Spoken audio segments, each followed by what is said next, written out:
શું ખરેખર રાજકોટના ડીસીપી બાંગરવા દ્વારા કોળી સમાજના એ યુવક અને પત્રકાર પર હુમલો કરવામાં આવ્યો હતો કે કેમ? આ પ્રશ્ન હાલમાં કેમ ઉઠી રહ્યો છે?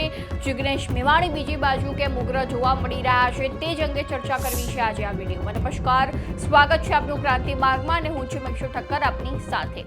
થોડા સમય પહેલા જ રાજકોટના એક કોળી સમાજના યુવક અને પત્રકાર એમનો વિડીયો સોશિયલ મીડિયામાં વાયરલ થાય છે. જિગ્નેશ મેવાણી તેમને મળવા જાય છે અને કહે છે કે ત્યાંના ડીસીપી બાંગરવાએ મને ખરેખર ઢોર માર માર્યો છે, તેના લીધે હું હોસ્પિટલમાં દાખલ છું. અને બીજી બાજુ જિગ્નેશ મેવાણી જે છે તેઓ પણ સતત ઉગ્ર જોવા મળી રહ્યા છે કે ડીસીપી બાંગરવા દ્વારા એક પત્રકાર પર હુમલો જ કેમ કરવામાં આવ્યો. અને તે વચ્ચે પત્રકારે પણ ઘણા ખુલાસા કર્યા હતા અને જ્યારે તેમનો રિપોર્ટ નીકાળવામાં આવ્યો હતો તો તે સમય દરમિયાન તેમનો રિપોર્ટ નીલ નીકળ્યો છે. તેને લઈને હવે પત્રકાર ઉગ્ર જોવા મળી રહ્યા છે કે જ્યારે મારો રિપોર્ટ જ નથી લેવામાં આવ્યો હોસ્પિટલ દ્વારા તો એ રિપોર્ટ કેમ નીલ આવ્યો, તેને લઈને પ્રશ્ન ઉઠી રહ્યા છે. બીજી બાજુ જિગ્નેશ મેવાણી પણ ઉગ્ર જોવા મળી રહ્યા છે કે ખરેખર બાંગરવાના ચાંપલુસો દ્વારા આ કામગીરી કરવામાં આવી રહી હોય તેવું સ્પષ્ટપણે દેખાઈ રહ્યું છે.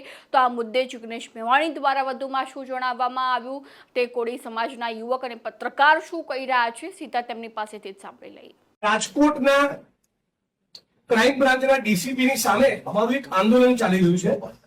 એમણે ક્યારેક સ્થાનિક પત્રકારની સાથે જે બર્બરતાપૂર્વક કથિત વ્યવહાર કર્યો એને લઈને એ જે પીડિત પત્રકાર છે સુરેશભાઈ વડેચા, એમની ઉપર કોઈ મેડિકલ ઇન્જરી નથી થઈ એવો રિપોર્ટ બહાર આવ્યાની ખોટી માહિતી એ મીડિયામાં હમણાં ફેલાવવામાં આવી છે. તો પીડિતે હમણાં જ મને પોતાનો વિડીયો મોકલી આપીને એવી સ્પષ્ટતા કરી છે કે મારા ગુના માર્ગમાં IPS DCP crime Rajkot Jagdish Bangarva જે પેટ્રોલ નાખવાની કોશિશ કરી કે મારા ગુના માર્ગમાંથી કોઈ સેમ્પલ લેવામાં આવ્યું જ નથી, એટલે રિપોર્ટ નીલ આવે કે મારી વિરુદ્ધમાં જાય એનો પ્રશ્ન ઉપસ્થિત થતો નથી. મારું નામ છે સુરેશભાઈ જયંતિભાઈ વડેચા. 23 તારીખે હું દાખલ થયેલો છું 4 વાગે.